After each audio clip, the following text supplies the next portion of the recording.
I was inverted. Thank you, Adam, for that. Yes, you guys will have to figure out what he was talking about before we started recording. Oh, we're starting now? Yeah, we recorded. Okay, yes, yeah. Thank you so much. The whole for that. Top Gun thing. Well, opening debate before we bring our guest on today. We were just discussing this earlier as we are here in beautiful and lovely Orlando doing this live from FETC. And there's not really a beach nearby, but Disney is. Best beaches. And we're going to say in America. Actually, we're going to say in continental U.S. because Hawaii would be like, oh my gosh, that's everyone's answer. So what's the best? Who has the best beach? Adam, you go first. Oh gosh, you know what? I am a Southerner, so I have to stay down here. I will say, growing up, I spent a lot of time going to Panama City Beach. Definitely not the sorry anybody from Panama City, not the most beautiful beach in the world. White sand, my favorite beach actually, Orange Beach. Orange Beach. Alabama. Did you say Orange Beach? Orange Beach, Alabama. In Alabama. Alabama. Okay. It's near beautiful. Gulf Shore? Yeah, I mean, like beautiful sand, white sand. I mean, it's hidden gem. It's Orange Beach for me. Okay. And family friendly. Yeah, I'm at that page. Take me to a family friendly beach and all that fun stuff. Yeah. I would say no. I'm from Texas, but I would say no Texas. I mean, South Padre is okay, but Texas beaches are not great. And the water is kind of like you walk like 500 yards and you're still knee deep. I mean, it's brown. It's not good water. I'm gonna say Redondo Beach in right near Ranchos Palos Verdes in California, where my sister lives. So we used to go there quite a bit.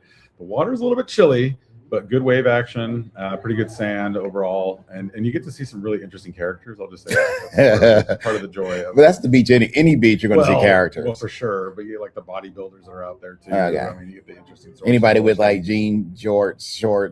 Yeah. Get some of that too.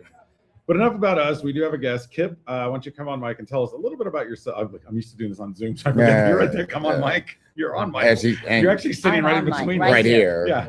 Tell us a little bit about yourself, and then, of course, your response to the question. So tell us who you are and what you do. Hi, everyone. This is Kip Glazer, proud principal of Mountain View High School in Mountain View, California, home of Google. I have to say that because there are a bunch of Mountain Views all around the country. Most of your families probably are Google families. Yeah. It's a toss-up. We have some Tesla families, Apple families. Sounds like Austin. All of it. Yeah. And in terms of best beach, I have to say Santa Barbara because that's where I first landed when I moved to the United States. And the next one will be beach near Pepperdine University. Go Waves. I'm a graduate of Pepperdine, and I don't know that people can actually get any studying done at that beach, to be honest with you. Beautiful campus too. Amazing, yes. Yeah, that's a tough one to contrast that. So let me ask you this. So you're in the heart of Google country. Yes. What challenges arise from having, because my school district where I worked at forever, Eanes, was Dell, everything Dell. Yeah. And then Apple moved in, and there's some campuses. What are some of the challenges in terms of working with that community, good and bad, that come from it, that you're willing to share publicly?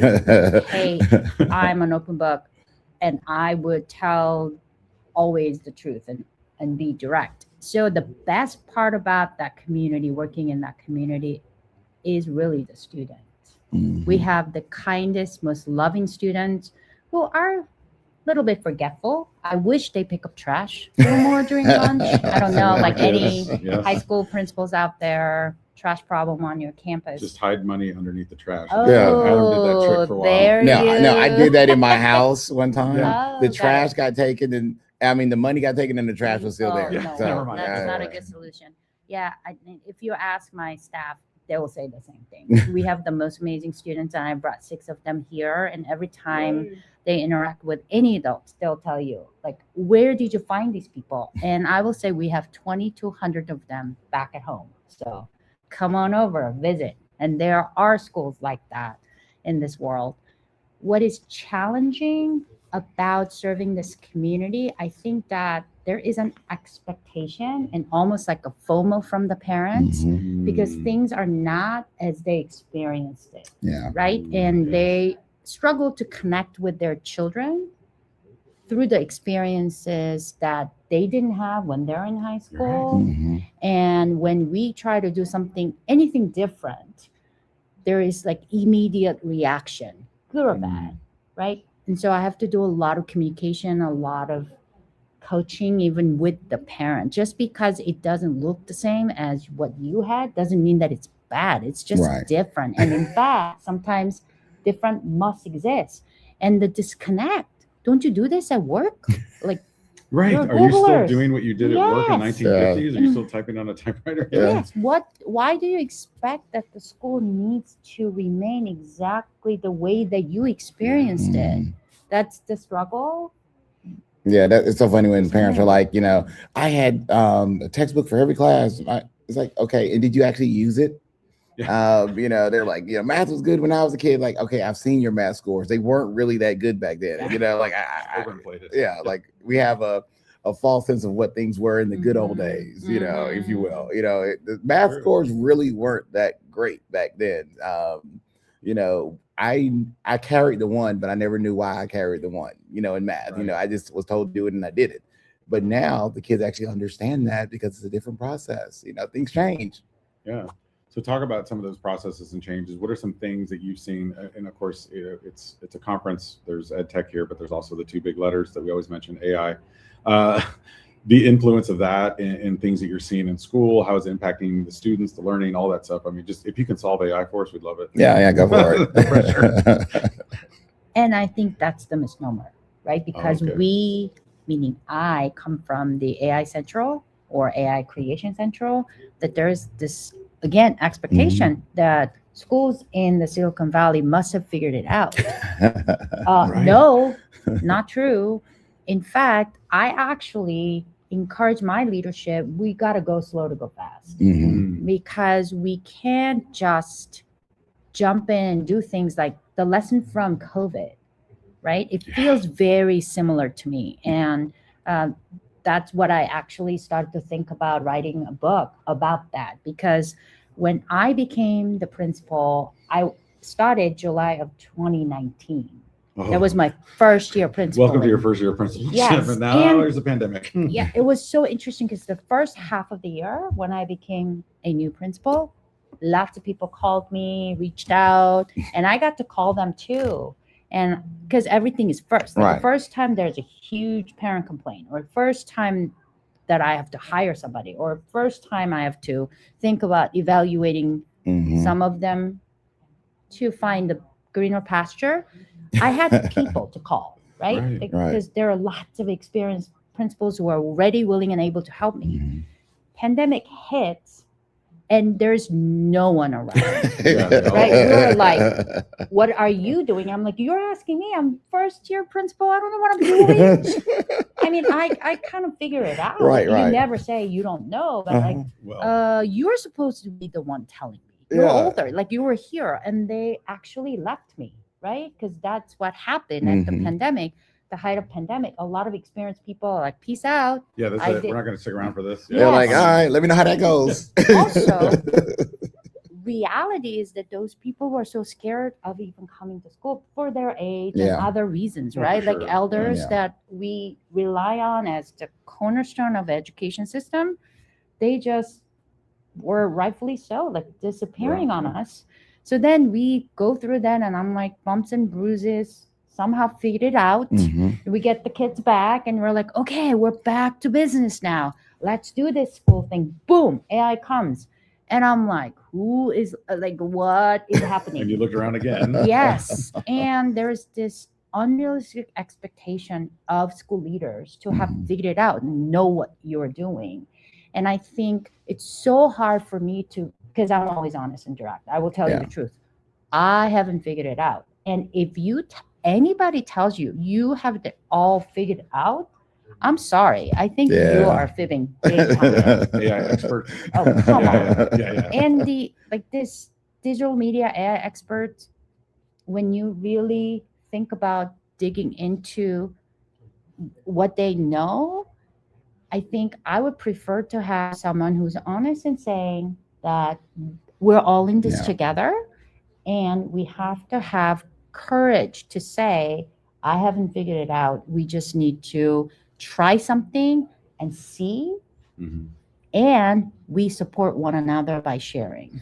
That's what I would. And that was one thing. Like during the pandemic, I think people were more comfortable saying I don't know, because we all were trying to figure it out at the same time. Yeah.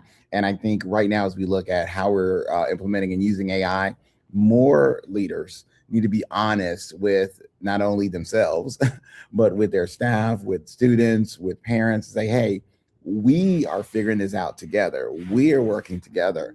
And I know you've done some amazing things with students on this whole together front. You shared with us this card game that Yes. your Yeah, what's that students. about? Yeah, tell us a little bit about that. This amazing resource that you put together. So that's, I think, a representation of what goes behind the idea. There is complex backstory. So in 2015, when I got my doctorate in learning technologies from Pepperdine University, again, go Waves. Twice. There you Twice. go. That's right. Pepperdine people are like, yay! Um, I did my dissertation on game-based learning, and my entire dissertation was about how to leverage game creation to improve literacy and numeracy. That's Mhm. like mouthful, and there's actually learning science behind it. But basically, my students made games. So to me, game-based learning has more to do with creation of the games rather than just playing the Mhm. games, right? So I always had that in the back of my mind.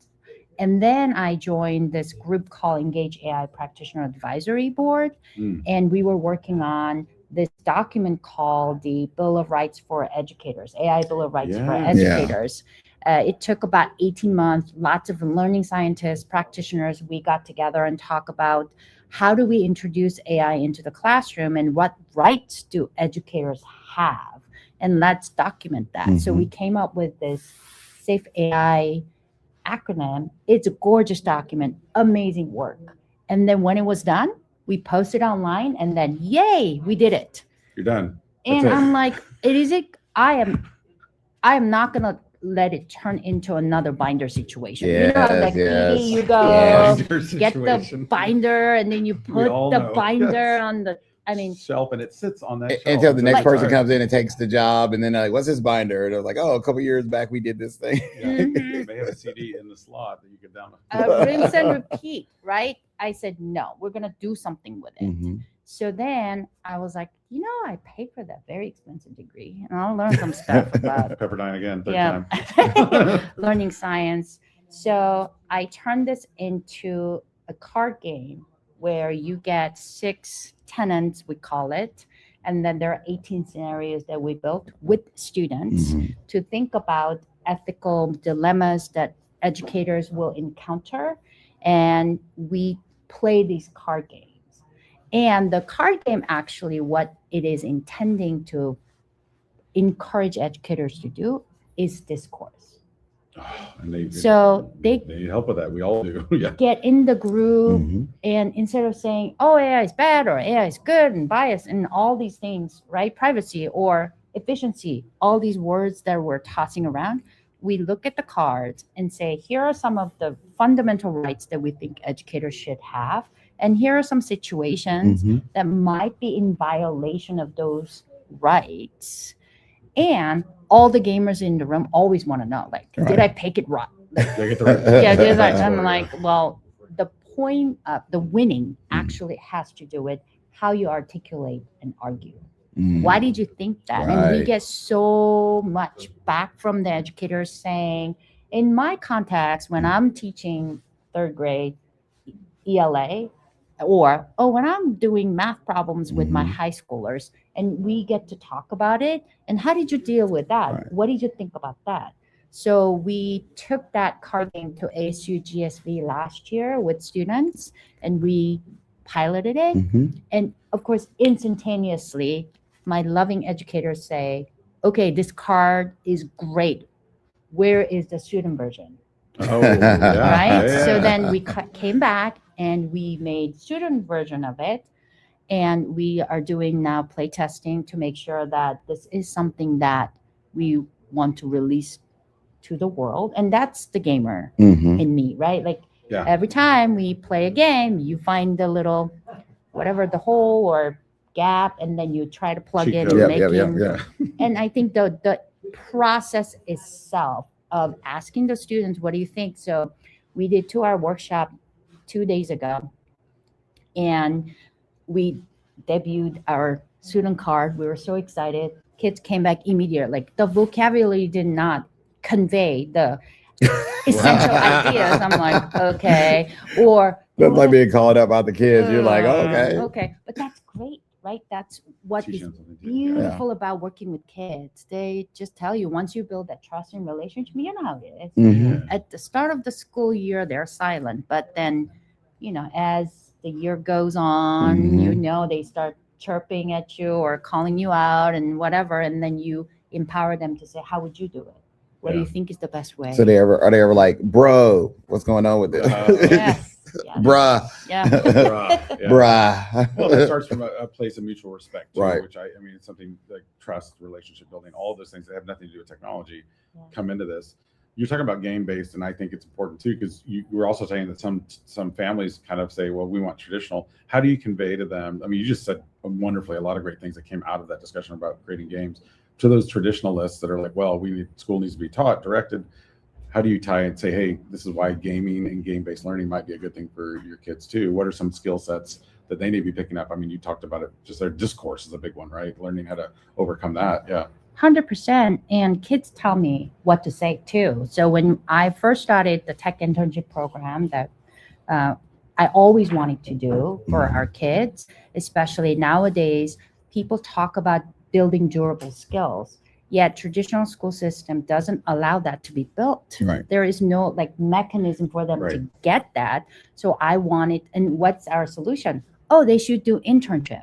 Well, it requires a lot of additional support. Connections, yeah. Yeah, you have to know somebody, or you have to know how to apply for that. You have to be in an area that allows it. Yes. I mean, Yeah. geographically. Yeah. I mean, you have to also get yourself over there. Mhm. Yeah. right? Yeah. Like, Basically. How Yeah. are you going to do that? And Yeah. I always felt like we have so many talented students right here on campus. How do I build a program so that they can use their skill sets for their own community? That's another Yeah. thing that I firmly believe in. I tell my own 2 children, Mhm. as well as my students, charity begins at home. Yeah. You got to take care of your people and learn the empathy and sympathy that you need so that you can help others, right? So I wanted to bring that to campus, and that structure of solving real life problems, like on-campus internship program, can truly help them build the durable skills. Because one of my students said, kids join the program, it's not that, and they leave program, even mine, not because of motivation, but because lack of information through constant communication.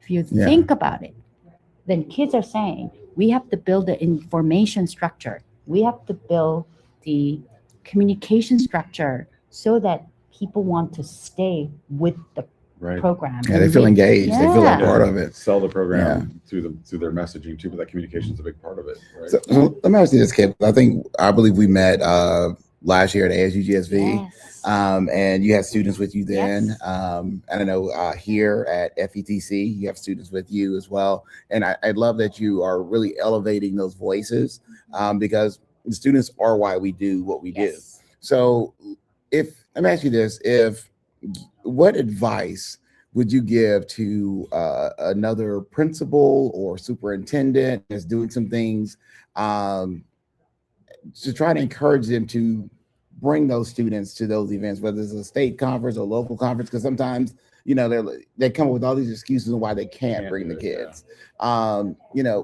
Give some advice out there to those leaders that are listening about what's the benefits of bringing students to these places and giving them those experiences, because I think that gets lost sometimes because we all come up with reasons why it's challenging or difficult to bring kids across country or to even within your own state to an event. So what advice or words of wisdom could you give those leaders out there? It is challenging. Cost is an issue. It's real. Safety is an issue, and that's why you should do it. Right? Because if you're asking the students to take risk, because graduating from high school and going into college, even post-college, going into job, there's nothing secure, nothing guaranteed. If you don't build safe iterative experience, how would you expect them to try it? So you have to live it. And in our last Wow. session, right, I said, I saw a lady speaking eloquently at an event. Mhm. I walk up to her and say, I love what you said. I'm a high school principal in Mountain View. If you ever in my area, true story, if you ever in my area, I would love to have you at my school so my students can hear you. And that woman happened to be Tiffany Taylor, at the time vice president of ASU GSB, had no idea who she was. Wow. I just liked what she Yeah, said. yeah. Well, I took a risk. Yeah, yeah. Stranger. She could have said, Yeah. stranger, go away. Stranger But danger. she did not. She actually emailed me, Uh-huh. or I think I emailed her, and she responded back and said, hey, I'm gonna be in California. I would love to come and visit. She came. So between that time to when she Mhm. visited, I Googled her and I said to my kids, like, this person is in charge of one of the largest conferences that deals with Mhm. venture capitalists. And I Mhm. said, you know how you want to be like entrepreneur, Yeah. venture capitalist, whatnot? Startup, yeah. So here's what we're gonna do. Our product is our internship program, and you're gonna be the marketing director. You're gonna sell it to her and impress her, and let's see what we can get. Right. And they did it. They put together like a pitch deck, Oh my gosh. and that's I awesome. called her or emailed her, Mhm. whatever. I told her, like, please give them honest, brutal feedback.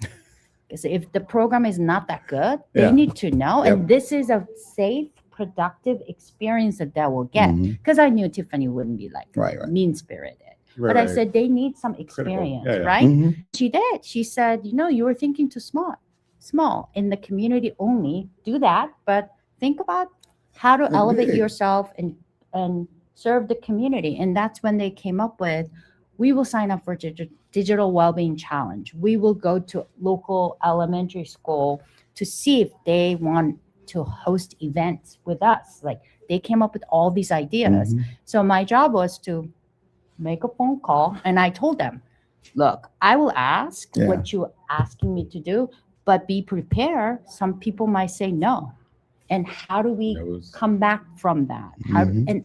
How can I ask my students to take risks when I'm not willing to do that? And I got to talk a lot about that, right? I love it. Whenever I get what did somebody say? Rejection is redirection. Our household is no is the first hello. And when someone says no to you, it's just their way of saying hello in a weird language. You just have to get them to say yes. Great. And so we also have in a book I wrote a while back. It was about failure. And one of the things I said in that book is students don't take risks unless teachers take risks. Yeah. But on the flip side, teachers don't take risks unless leaders are willing Mhm. to take risks. Yes. And so I applaud you for modeling that too. And then also saying, I'm going to set it up and then I'm going to kind of get out of the way and see what you guys Mhm. come up with. Mhm. Mhm. I mean, I love that scenario. Well, one of the things we ask all of our guests as we wrap up our podcast is, in this world where there's a lot of things thrown at you and all these different things, your role, all the things you do in your job, what is something you do personally to keep yourself kind of in balance or undisrupted with all the kind of noise that's out there? So you seem like a person who's just dead honest. I've already got that from you. So I'm curious to see where this is going to go, but also I love the fact you're risk takers in my head. I'm like, she's going to be jumping out of planes or something. Well, I do a lot of risk taking at work. I'm actually introverted extrovert. So when I'm out there putting out, I need my quiet time. So I wake up early in the morning, put my weighted vest on, and I just walk Mhm. just by myself or listen to good audiobook back- because Yeah, yeah. I don't have time to Yeah, read yeah, a lot of yep, books, yep. but I love reading and learning. So that's what I do. And also I call people living on the East Coast because they're Yeah. 8 o'clock, my 5 o'clock. It kind of It works out. Yeah. So East that's Coast what, conversations. yeah, because now I'm like struggling. I was here this morning and I wanted to call somebody to tell them something. I'm like, wait, they're in California. It's like 5 a.m. I can't work from home. So that's also what I do. And I do a lot of writing and I like to just sing. This Okay. is like What's And your I am- karaoke song? I'm terrible at singing, Same. but I just do. Yeah. What's your karaoke? If you had to choose one, like Yeah. you walk up on stage, what is it? Yeah, what's It's your Frank go-to? Sinatra's "Love," like the Ah. L is for the way you Yeah. look at me. Yeah, Oh, there we go. There we go. Yeah. that's a happy song, Yeah, right? yeah. So He is very, very Yeah. extraordinary. I love it. I love it. everybody knows that. Yes. Right. Well, speaking of reading, something else you've done is you created a book. So tell us a little bit about your book real quick and where we can find out more about the book, you, Yeah. and everything you shared with us. Yeah, so that feels very weird, but I have like, Mhm. you all have bucket lists, Yeah. right? Yeah, like, yeah. so that was one on being a published author was my bucket list. Yep. And I would love to do like a TED Talk one of these days. I dream of becoming next Sir Ken, you know? I mean, I will be Kip Glazer, not Sir Ken, Yeah, but yeah. like somebody who is inspiring educators for generations. That would be something that I'm aspiring to. So, I think you already have gotten to that point because Oh, Yeah. thank you inspire me. Oh, thank you Oh, so yes. much. I'm inspired. I'm ready to go Yeah. sing right now, actually. Yeah, But, yes. thank you. But the name of the book, tell us about the book too. Yeah. So the name of the book, I had to workshop it many different ways. I was gonna call like AI Primer for Principal, very boring. Mhm. But eventually we got to Ready to Lead with AI, a practical guide for school leaders. And I'm a practical kind of gal. Like Yeah. I also say practicality wins the day, Nice. right? So Mhm. that's some of my strange things that I put in everywhere. So I wanted to write a book because I believe that we are in this together. We're figuring it out. Each chapter starts with like a story from the Mhm. field. And sometimes I've been successful and sometimes I have not been so successful. So I am very honest. Like, here's how I won and here's how I Yeah. screwed up. And the lessons that I Learn learned from that. from it, and also practical recommendations. This is not an advice. Mhm. This is not do Yeah. it. Like, here are some recommendations, and here is a list of things that you can check off. Because I love the list to checklist. check Yeah, off. yeah, Yeah. yeah. Yeah, I think all educators love a list. Yeah, Yeah. so- It makes you feel accomplished. Like just now meeting you. I mean, I feel like you're like, yes, you're the California version of me. In some ways. I told I you know we had you to did. get. And I'm like, wow, she's like Yeah. I always say my life is an open book that nobody wants to read. Yeah. But then people read stuff, so you never know. Somebody wants to Somebody, read. somebody Yeah. read it.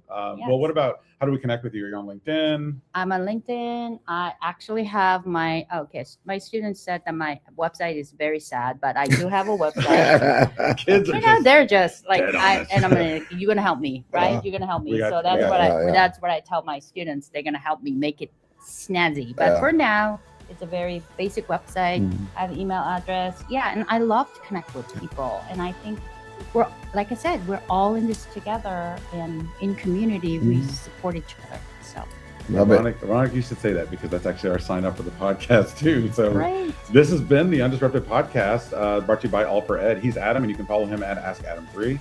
And he's Carl, and you can follow him at Hooker Tech. And remember, ladies and gentlemen, boys and girls of all ages, we are better together, And we are better. undisrupted.